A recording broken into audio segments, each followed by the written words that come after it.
All right, now that you know how to optimize your transfer, we want to make sure that we don't end up creating any unwanted background during that process. When it comes to transfer, the main culprit in unwanted background are dirty transfer pads. Now, I don't know how it is in your lab, but I know that in every lab that I've worked in and in the majority of labs that I work with nowadays, the standard protocol is to rinse them, let them dry, and use them again and again and again, year after year after year. Well, let's think about what the sponges go through when we do our transfer. We have buffer breaking down, we have proteins being eluted from the gel, we even have gel fragments that might get stuck on those sponges. So unfortunately, there's a lot of things that can get trapped in the transfer pads and unfortunately create background on our next transfer. So knowing that, we may want to optimize how we clean those transfer pads. The best way to do that is to submerge them in pure methanol, squish them away, let the methanol go through, and then let it soak a few hours, maybe even overnight.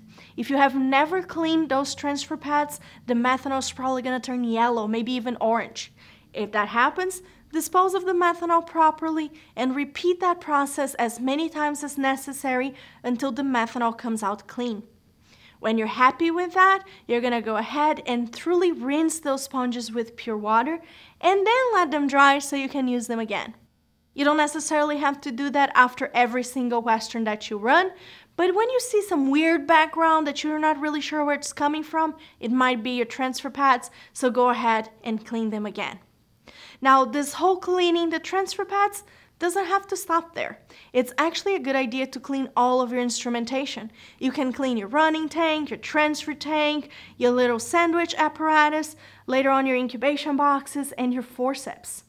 The best way to clean all of those things, except for the transfer pads, is with soap and water, followed by the pure methanol.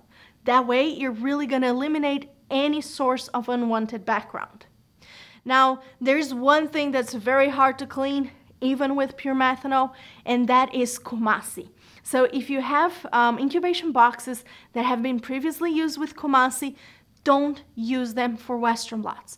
Keep using them for kumasi. You can get great data with kumasi, but don't use those incubation boxes on your Western blot protocol.